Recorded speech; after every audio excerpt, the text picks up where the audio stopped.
Bueno, ¿cómo están a todos? Ahora sí que me confirman que todo es correcto y que se han unido algunas personas más. Podemos ir dando inicio al webinar. Me presento para aquellos que no me conocen. Mi nombre es Matías Cortese. Soy trader y analista del equipo de MoneFX, academia dedicada a la formación de traders desde el año 2005. Y en esta oportunidad nos encontramos junto a GKFX Prime, en este espacio donde buscaremos oportunidades de trading para la semana del 9 al 13 de agosto. Sin más, vamos a ir viendo lo que estuvo moviendo los mercados esta semana. Tuvimos la semana viernes pasado, para ser más precisos, tuvimos datos de empleo desde los Estados Unidos, ¿sí? Donde vamos a ver qué impacto tuvieron los datos de empleo. Vamos a analizar también un poco el Ethereum, el Bitcoin, y nos encontramos con la sorpresa en la apertura del domingo, aquí en Buenos Aires, Argentina. Domingo por la tarde, apenas abrió el mercado, nos encontramos con un oro que desde su apertura ha marcado un mínimo de una longitud de un menos 7% en apertura semanal. Interesantísimo movimiento para analizar, que lo vamos a estar viendo en gráficos también, y vamos a profundizar un poquito más en el oro. Ahora bien, para dar inicio, vamos a ver qué impacto tuvieron los datos de empleo. La verdad que si tenemos que hablar de impactos de datos de empleo, tendríamos que hablar de que ha tenido diferentes impactos a lo largo de la recuperación económica que viene teniendo Estados Unidos desde la post-crisis de la pandemia, esos datos que no se veían hace años de desempleo por encima de los 2 dígitos, ¿sí? En principio, los datos positivos eran tomados por los inversores, más que nada de renta variable, de forma positiva, porque estaban demostrando cierta eficacia en la vacunación, cierta recuperación económica y otros ciertos factores que lógicamente iban a afectar de forma positiva a la economía americana. Ahora bien, hemos tenido luego datos positivos que fueron tomados de forma negativa, ¿sí? Y lógicamente los datos últimos que tuvimos que fueron positivos, que la creación de empleo fue por encima de lo esperado y la tasa de desempleo fue por debajo de la esperada, es decir, datos positivos desde los dos lados, desde los dos puntos de vista, ¿no? Y así todo hemos visto una no fuerte caída, pero sí un indicio de una caída en índices, por ejemplo, en Nasdaq, que parece ser que no están del todo contentos los inversores con este tipo de datos. Ahora, ustedes se preguntarán, ¿por qué no están del todo contentos si esto marca una recuperación, si esto marca una reapertura económica, si esto marca que la gente tiene empleo? Porque lógicamente esto, sí,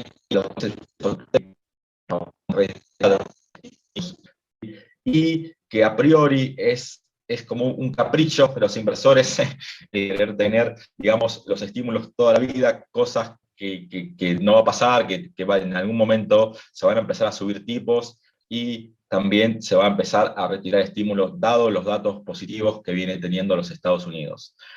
Como ven también, hemos tenido un fin de semana interesantísimo desde el lado de las criptomonedas. Hemos tenido a un Ethereum que desde los últimos mínimos hasta los máximos que ha tocado hasta hace muy poquito, hemos tenido una subida ni más ni menos de un 82%. No es nada raro dentro del mundo cripto, pero lógicamente no deja de tener relevancia una subida de semejante calibre. Y hemos visto el Bitcoin también, que ha superado los $45.000, ¿sí? Con una subida de más de un 60% desde los mínimos hasta donde está actualmente, que está más o menos, si no me equivoco, ahora lo vamos a ver en la plataforma también, pero estará en los $45.100, $45.200 aproximadamente. Y hemos visto un oro, como bien nombraba recién en la apertura, que desde la apertura del domingo hasta sus mínimos ha dado un movimiento, una longitud de un menos 7%.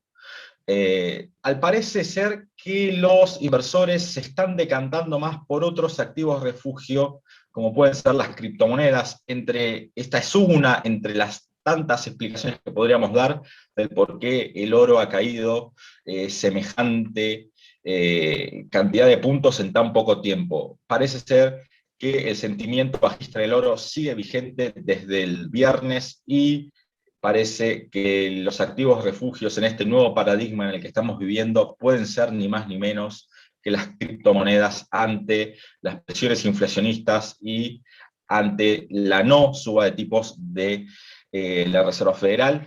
Todo esto lleva a que los inversores quieran proteger su capital y sigan teniendo su apetito por lo que es activos de riesgo. Ahora bien, si les parece, vamos a ir a ver el calendario económico de mediano y alto impacto, que por lo que estuve viendo y estuve estudiando y estudio todos los días, vamos a tener un calendario medianamente tranquilo, donde tendremos 1 o 2 o 3 datos de relevancia para la semana, pero va a estar una semana relativamente llana en lo que son datos de alto impacto. Lo vamos a analizar desde la página de GKFX Prime, si me permiten. Vamos a ir viendo la plataforma, ¿sí? Vamos a ir a la página, donde, para aquellos que no conocen, si les parece, podemos ir a la parte de herramientas, cliqueamos aquí y nos vamos a la última pestaña, a calendario económico, y lógicamente vamos a tener todo el calendario económico. Yo lo he filtrado desde aquí y voy a filtrar los datos de mediano y alto impacto solamente para ser más concisos y precisos e ir directamente a lo que es la parte de análisis técnico que vamos a ver posterior a esto. Los invito a todos los presentes, si quieren hacer alguna consulta, alguna pregunta, más que disponible y más que abierto a cualquier duda o consulta que tengan. Los voy a estar leyendo, lógicamente, por la opción del chat. Ahora bien, lo voy a analizar desde mi zona horaria, que es de Buenos Aires, Argentina, que es GMT-3, ¿sí? Así que entiendo que esto se les va a actualizar automáticamente a cada uno de ustedes, una vez que puedan abrir el calendario económico desde GKFX Prime. Arrancamos el lunes con datos, como bien marca el color amarillo, de mediano impacto. No tuvimos datos de relevancia. Lo que sí podemos tener en cuenta, a las 20 hora argentina, podemos tener el seguidor de ventas minoristas, ¿sí? Que se espera una suba de un 13,1% respecto al 6,7% previo, ¿sí? Como para tener en cuenta algo, el día lunes de hoy, a las 20 hora argentina, ¿sí? Ya cerrada la sesión americana, ¿sí? En preapertura asiática, vamos a tener este dato para aquellos que operen la libra. Sería interesante tenerlo en cuenta. A priori no se esperan movimientos bruscos, pero no estaría de más tenerlo en cuenta y revisarlo. Nos vamos ahora sí al día martes, donde vamos a tener también todos datos de mediano impacto, pero vamos a destacar algunos datos que son interesantes. Vamos a destacar a las 6 a.m. lo que es el índice de sentimiento económico desde el lado de Alemania, ¿sí?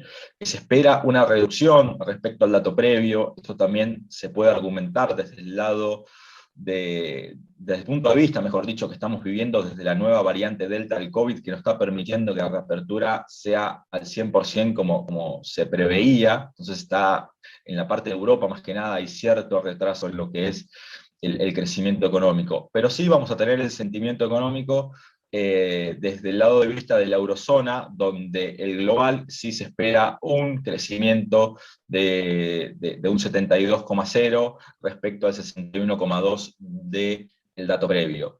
Datos por encima de lo esperado a priori favorecerían a lo que es el euro, ¿sí? Y también a las bolsas o a los índices, el Eurostoxx, por ejemplo, o el DAX también podrían verse favorecidos. Ahora sí, nos vamos al miércoles 11, que sí, como bien marca el color más fuerte, el color rojo, vamos a tener datos de alto impacto, ¿sí? Desde primero, 3 a.m., vamos a arrancar con datos de índice armonizado de precios al consumo, ni más ni menos que IPC, desde Alemania, ¿sí? Donde se espera un dato sin cambios al dato del mes anterior, que hemos tenido un 3,1%, el dato esperado es igual. A priori, un dato por encima de lo esperado sería tomado a priori, de forma positiva, digo a priori, porque la inflación está siendo un foco y un punto de vista muy importante en lo que es los Estados Unidos, ya que es un gran debate si vamos a tener presiones inflacionistas más adelante o es algo temporal, que ahora lo vamos a ver más abajo. No me quiero adelantar. Entonces vamos a tener datos de a 3 a.m., repito el horario, de precios al consumo desde Alemania, a priori sin cambios, un dato por encima de lo esperado, a corto plazo sería tomado de forma positiva por los inversores del DAX, por ejemplo, y también podría afectar de forma positiva al euro. Para mí, el dato más relevante de la semana, lo vamos a conocer 9:30, ¿sí? En la sesión americana, recién empezando la sesión americana, vamos a tener datos ni más ni menos que de IPC desde los Estados Unidos, que como podemos ver, ¿no? Estamos teniendo datos muy por encima, como por ejemplo de Alemania y de la eurozona, datos de 4,5, y se espera una reducción de un 4,3, ¿no? Esto lógicamente es excluyendo alimentos y energía. ¿Y por qué es más interesante este dato? Porque es el dato que tiene en cuenta la Fed a la hora de tomar decisiones de política monetaria. Así que no, o sea, como bien vemos, vamos a tener índices de precio al consumidor con alimentos y energías incluidos. Acá lo vamos a tener excluidos. ¿Y por qué está en rojo? Porque lógicamente es el tomado en cuenta por la Reserva Federal. A priori se espera un cambio, una reducción de un 0,9 a un crecimiento de un 0,4. ¿Sí? Seguimos al alza, pero ya no de forma tan fuerte como el mes anterior. Si estos datos se estabilizasen o serían llanos o tendríamos un amesetamiento de estos datos, sería tomado de forma positiva por lo que son los inversores, ya que una estabilización de la inflación podría retrasar un poco más la retirada de estímulos y sacaría un poco el miedo de los inversores de que tengamos una inflación mayor y que no sea sostenida en el tiempo, es decir, que sea creciente de forma paulatina. Así que datos iguales o menores al esperado, a priori serían tomados de forma positiva por lo que es el lado de los Estados Unidos. ¿Sí? Ahora bien, sin más datos de alto impacto en lo que es el día miércoles 11, nos vamos al día jueves 12 de agosto, ¿sí? Ya cerquitas del final de la semana, donde vamos a tener datos preliminares del PBI de Reino Unido a las 3 a.m. Como dato importante, vamos a destacar sin dudas el PBI, pero no es un dato final, es un dato preliminar, pero los inversores mediante estos datos ya empiezan a descontar lo que puede ser el dato final. Ahora bien, vamos a ver que se espera un crecimiento desde un menos 1,6% del trimestre anterior, vamos a tener un crecimiento de un 4,8%. Lógicamente se ve este crecimiento dada que estamos transitando, si Dios quiere, la parte final de lo que es la crisis pandémica que venimos teniendo y que las campañas de vacunación, a pesar del retraso que estamos teniendo gracias a la variante Delta, viene siendo de forma eficaz y de forma creciente la vacunación y el crecimiento económico desde el lado del Reino Unido. Y para terminar, sin más datos, desde el lado, desde el día jueves, sin más datos de alto impacto, podemos destacar quizás algún dato de mediano impacto, donde tendremos las peticiones semanales de subsidio por desempleo, donde vemos, y en línea con los resultados de empleo que tuvimos la semana pasada, ¿sí? Se espera una reducción desde 385.000 a 373.000, perdón, subsidios por desempleo menos. Entonces, este dato viene en línea con la evolución de los datos de empleo que venimos conociendo. A diferencia de los datos de empleo, las peticiones semanales se conocen todos los jueves de todas las semanas. Y lógicamente es un dato tenido en cuenta porque se empieza a ver cómo es el sentimiento y cómo viene la evolución de los datos de empleo, ya que no es ni más ni menos que las peticiones que tienen los desempleados a un subsidio, porque lógicamente no tienen empleo. Nos vamos al último día de la semana, nos vamos al día viernes 13 de agosto, donde tendremos un solo dato de relevancia y de alto impacto, que es un dato preliminar también, que es el índice de sentimiento del consumidor de la Universidad de Michigan, ¿sí? Donde se espera que sea sin cambios al dato previo, está en unas cifras altas, está en una zona muy buena. A priori, un dato por encima de lo esperado sería tomado de forma positiva por los inversores estadounidenses y por los activos desde los Estados Unidos. Agéndense, 11 a.m., viernes 13 de agosto, como último dato de relevancia de la semana. Ahora bien, si les parece, vamos a ir a lo que es el análisis técnico, donde vamos a ver índices, vamos a ver monedas, materias primas, commodities, ¿sí? Y también no vamos a dejar de lado, como bien adelantamos en la presentación, las criptomonedas que están lógicamente con movimientos muy interesantes, muy técnicos y en zonas clave. Ahora bien, vamos a analizar desde el punto de vista de índices, desde los activos de renta variable, vamos a ver el Standard & Poor's 500, que lógicamente lo encontramos en zonas muy interesantes, como podemos ver en gráficos, vamos a verlo en gráficos diarios, que lo vamos a poder apreciar de forma más precisa y mejor esta estructura. Podemos ver que tenemos una estructura de mínimos crecientes, como venimos repasando semana a semana. La estructura no ha cambiado, pero lo que sí ha cambiado parece ser que podemos empezar a tener ciertos indicios de agotamiento, como puede ser esta especie de cuña que podemos ir teniendo, que es cómo convergen lo que son los máximos crecientes y los mínimos empiezan a ser cada vez más bajos y más débiles. Como podemos ver, estos impulsos han sido fuertes y como podemos ver, los últimos impulsos se han quedado con una fuerza menor a los impulsos anteriores. Esto empieza a marcar ciertas señales de agotamiento, como también podemos ir acompañando desde indicadores, como por ejemplo el RSI, que nos va marcando la fuerza del movimiento actual, nos viene marcando ciertas divergencias en el precio, queriendo decir que la fuerza compradora se podría estar agotando. Ahora bien, ¿qué les parece si nos vamos a un gráfico menor, a un gráfico de 4 horas, para poder ver con mayor precisión la estructura de la semana o la estructura actual más reciente que tenemos? Como podíamos ver y como bien teníamos marcado la semana pasada, dijimos que dentro de esta estructura lateral, si se quebrase los mínimos de los 4.370, podríamos tener un nuevo ataque a lo que son los mínimos que teníamos por aquí abajo, los mínimos por los 4.325 puntos aproximadamente.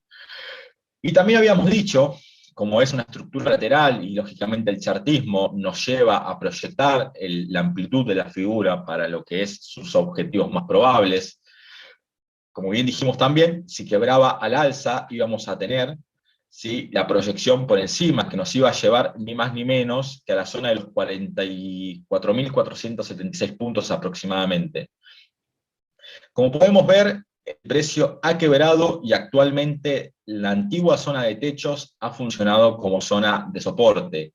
Ahora bien, atentos, porque si este nivel de aquí es quebrado, vamos a ponerle precio para identificarlo mejor, si los 4.413 puntos llegan a ser quebrados a la baja, podríamos tener un nuevo impulso hasta la parte inferior del canal, que son los 4.378.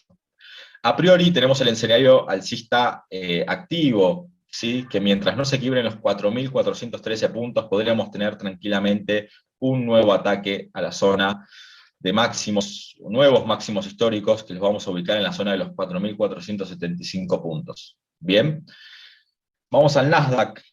Los invito a todos a hacer, si quieren que analice algún activo al final de este repaso general que voy a hacer, si hay algún activo que no lo hayamos visto y es de su interés, me lo dejan en el chat, que cuando termine lo analizamos. Nos vamos al Nasdaq, que está en una estructura similar a la que tiene el Standard & Poor's 500, pero mucho más marcada. ¿Sí? El Nasdaq está en una zona importantísima de resistencia. Como podemos ver, tenemos un movimiento muy sobreextendido alcista que ha marcado múltiples divergencias, como pueden ser aquí también, como en indicadores tipo RSI, y si quieren también podemos poner un indicador de velocidad, podemos poner momentum, que suele ser más propenso a marcar divergencias, suele ser uno de los que primero marca divergencias, y si lo ponemos seguramente vamos a ver divergencias, como bien digo. Aquí tenemos múltiples divergencias de momentum que viene marcando una suerte de desaceleración alcista. Ahora bien, ¿cómo lo vemos al Nasdaq? Está interesante porque tenemos una suerte de canal con un movimiento sobreextendido alcista muy fuerte. Tenemos una secuencia de máximos crecientes y de mínimos crecientes. Vamos a gráficos menores para analizar el movimiento actual, el movimiento más reciente que ha tenido este activo. Ahora bien, nos vamos a gráficos de 4 horas y vemos cómo tuvimos desde este impulso, hemos tenido una consolidación lateral que a priori es de continuación, un triángulo simétrico con implicancias alcistas, que ni más ni menos, como podemos ver, ha sido quebrado su zona superior y nos llevaría a proyectar lo que es la amplitud del triángulo, que tendríamos ni más ni menos que un objetivo en los 15.413 puntos. Ahora bien, ¿cómo podemos ver el Nasdaq? Como bien analizamos siempre, lo primero que tenemos que ver es si la secuencia de máximos y de mínimos es descendente, es plana, es creciente, y como podemos ver, estamos teniendo una secuencia de máximos y mínimos crecientes. Como vemos, son todos mínimos crecientes y los máximos también crecientes hasta este máximo. ¿Qué es clave? ¿Por qué? Porque si este máximo de aquí no llegase a ser superado, ¿sí? Este máximo que tenemos por aquí, vamos a quitar el rectángulo para verlo mejor, esta zona de aquí no llegase a ser superada de forma clara, ¿sí? Podríamos empezar a tener una suerte de desaceleración y una suerte de agotación que implicaría algún movimiento bajista. A priori, el escenario alcista sigue intacto. Tenemos el triángulo de continuación activo, ¿sí? Hemos tenido un impulso, un retroceso, y la clave va a estar en este impulso. Si este impulso llega a quebrar los máximos previos que tenemos por aquí, en la zona de los 15.186, tendríamos con altas probabilidades un ataque a la zona de los 15.413 puntos, perdón, que ni más ni menos es una zona de fuertísima resistencia, donde desde aquí sería de esperar algún movimiento bajista de este estilo, llegados a esta zona.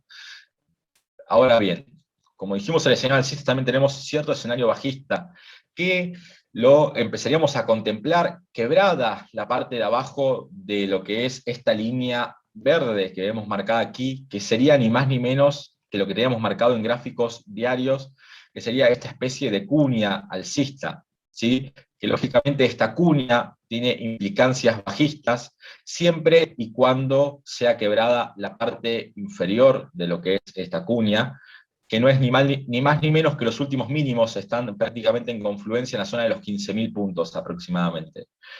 Quebrada esta zona, tendríamos que proyectar como primer objetivo esta amplitud, que sería ni más ni menos que esta amplitud de cuña, que nos llevaría a retestear ni más ni menos que la directriz de largo plazo, que es esta línea azul que tenemos aquí. Sería un movimiento que nos llevaría, en caso de que se quiebren esos mínimos, a la zona de los 14.307 puntos, ¿sí? Ahora bien, vamos a repasar para que quede claro. Escenario alcista activo, aún no tenemos escenario bajista. Tenemos triángulo simétrico de continuación activado, con objetivo en los 15.413 puntos, ¿sí?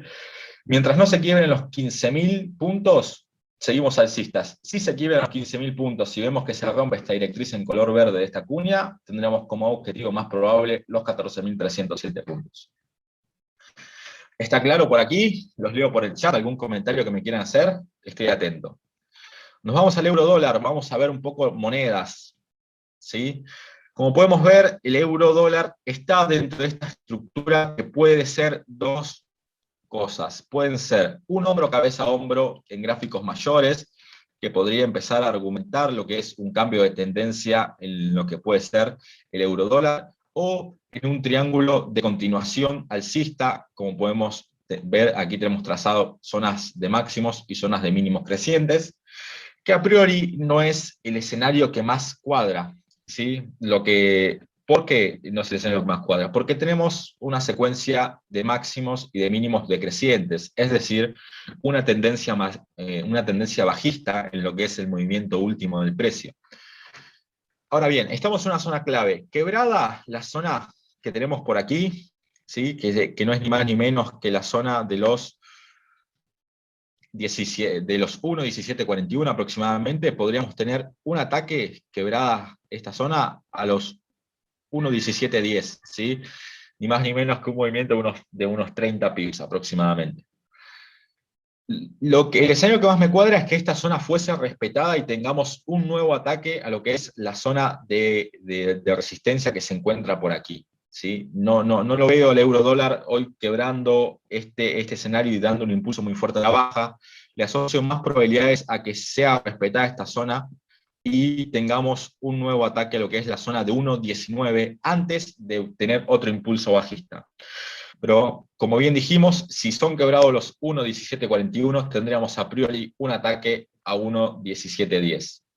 Y quebrado 1.1710 a lo largo de la semana, si llegamos a ver un movimiento fuerte del mercado, tendríamos como activada lo que puede ser esta figura de hombro, cabeza, hombro en zona de máximos, y nos llevaría a proyectar ni más ni menos que sería la zona de neckline, ¿sí? Desde la zona de neckline, perdón, la amplitud y la altura de lo que es desde la cabeza hasta el neckline de este hombro cabeza a hombro, que tendríamos como un objetivo más probable en la zona de los 1.11.40 aproximadamente, pero con un objetivo de mediano a largo plazo.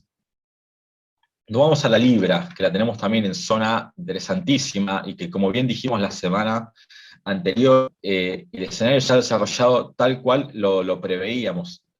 Hemos tenido desde sus impulsos alcistas desde el año anterior, que aún siguen, hemos tenido un doble intento a la zona de 1.42-41, ¿sí? Dos intentos fallidos, lógicamente, que han desencadenado que tengamos lo que podría llegar a ser una estructura de vuelta tipo doble techo, ¿sí? Como bien vemos, si la graficamos de forma completa, esta figura, podríamos tener esta estructura de doble techo que hemos tenido un quiebre a priori, lo consideramos válido porque aún no ha superado la zona clave que tenemos, un quiebre activando esta figura de vuelta tipo doble techo que aún tenemos una suerte de pullback profundo. Como bien dijimos la semana anterior, si no superaba la zona del 61,8 del último impulso bajista, que es todo este impulso, mientras no sea superada la zona de del 61,8 de Fibonacci y la zona de 1,40, que es como zona de resistencia psicológica histórica de la libra, muy importante, mientras no fuese superada y vulnerada esta zona, íbamos a tener impulsos bajistas, que tal cual como pasó, vimos que la zona fue respetada y actualmente estamos en un desarrollo bajista de lo que puede ser la libra. Yo lo que veo es que podemos llegar a tener algún ataque más a la zona del 61,8 y la zona de 1,40 antes de volver a caer. Podría ser un escenario de este estilo, ¿sí? Sería lo que más me cuadre antes de que se siga desarrollando el escenario alcista.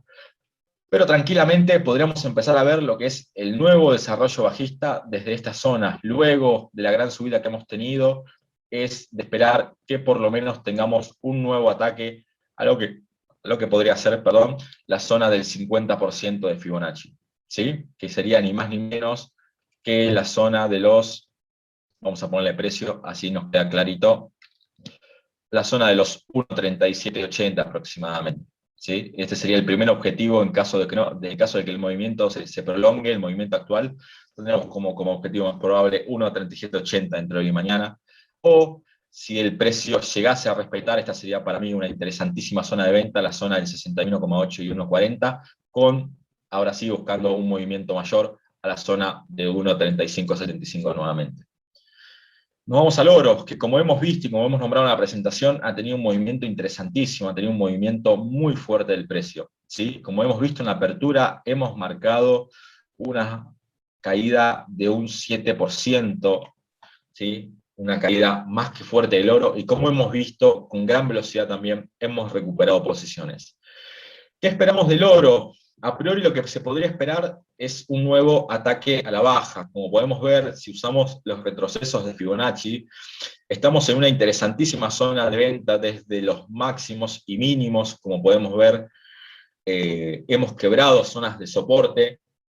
Sería muy interesante buscar a priori, mientras no quiebre los 1761, el oro, sería interesante buscar un movimiento similar de este estilo, dada que es una muy fuertísima zona, la zona de resistencia en la cual se tienen que enfrentar actualmente, que fue una zona de soporte clave en el pasado. Como podemos ver, ¿sí? El oro a priori estaría respetando, ¿sí? Lo que es esta zona. ¿Sí? Mientras no se quiebre esta zona, podríamos tener un nuevo ataque a los mínimos anteriores, que se encuentran ni más ni menos en los 1640. En caso de que se quiebre en los 1761, tendríamos como un ataque más probable a la zona de los $1.792, como la parte inferior de lo que es el canal que estuvimos metidos la semana anterior, como bien analizamos el webinar anterior, que dijimos que si este canal se rompía a la baja, íbamos a tener fuertes movimientos bajistas, y así fue. Así que recuerden, antiguas zonas de soporte son zonas actuales de resistencia. Tenemos las marcadas, y nos vamos al último activo, ¿sí? que no es ni más ni menos que el Bitcoin, que lo tenemos en zonas interesantísimas y que también el escenario se ha cumplido bien como lo planteamos la semana anterior en el desarrollo actual. Como podemos ver, el Bitcoin ha salido de lo que es esta zona lateral, ¿sí? Que tenía una zona lateral mayor, que es la que marcamos, y una consolidación lateral menor, que es esta de aquí. Cuando dijimos y cuando vimos que se había roto esta consolidación lateral menor, ¿sí? Dijimos que rotos estos máximos en los $36.600, íbamos a tener un primer ataque a la zona de los $41.000. Llegadas a estas zonas, dijimos también y analizamos y planteamos el escenario de que esta zona iba a ser respetada y que la antigua zona de resistencia iba a ser un actual soporte, antes de ser quebrada la zona de la banda superior. Como bien vimos, así fue. El precio ha quebrado estos máximos, ha respetado la zona y luego ha vuelto a respetar la zona de techos anteriores al soporte en los 36.614 antes de dar el impulso alcista actual que tenemos, que nos ha activado ni más ni menos que la figura, ¿sí? que la amplitud, mejor dicho, de lo que es la consolidación lateral mayor, ¿sí? Que nos llevaría a los objetivos de los $53.672 aproximadamente, como objetivo más probable a mediano plazo, ¿sí? ¿Qué podemos esperar para el Bitcoin esta semana? Sin dudas tenemos un escenario alcista, así que lo que podríamos esperar es un retroceso desde niveles actuales a la zona del 38% de Fibonacci, que no es ni más ni menos confluente con la parte superior de la consolidación mayor, que es los $41.426. ¿Sí? Llegada a esta zona, a mi entender, sería una importantísima zona de compra con un objetivo en los $53.672. Veríamos por anulado este escenario, quebrados el 61,8% de Fibonacci, que se ubica en los $35.500, que podríamos tener nuevamente quebrada esta zona. Un ataque a la banda inferior de lo que es este canal ya quebrado, que serían los $30.000 aproximadamente. Repasamos y resumimos el Bitcoin. Escenario alcista, ya que hemos salido de la consolidación lateral mayor, ¿sí? Lo que podríamos esperar es un nuevo retroceso a la zona del 38% de Fibonacci, coincidente con la banda superior del canal actual soporte, ¿sí? Antigua resistencia en los $41.000. ¿Sí? Mientras no se han quebrado los $35.572, seguimos con el escenario alcista vigente para el Bitcoin. Ahora bien, al parecer ha quedado todo claro, les voy dejando, ¿sí?, los datos de contacto, cualquier duda, consulta que les haya quedado en el tintero, por favor no duden en mandarnos algún mail o contactarnos por nuestras redes sociales, por Instagram, Facebook, LinkedIn, y también estamos en línea muchas horas al día con nuestros alumnos y operando en directo con muchos otros colegas por medio de Skype. Así que bien, por cualquier duda o consulta, los invito a que visiten nuestra página www.molefex.com y cualquier consulta que tengan, no duden, por favor, en enviarnos un mail a info@molefex.com, que tendremos nuestro equipo disponible para contestarles a la brevedad. Ahora sí, muchas gracias por acompañarnos en este webinar. Los invito al día miércoles, ¿sí?, que vamos a tener un nuevo webinar de estrategias de trading en vivo, donde vamos a estar planteando escenarios más probables para el día, analizando la apertura americana y utilizando ciertas técnicas desde el análisis técnico que nos van a permitir trazar zonas claves y tomar algunas decisiones en lo que va a ser el día y el resto de la semana. Ahora sí, muchas gracias por acompañarme en este webinar. Les dejo un saludo enorme y nos vemos la próxima.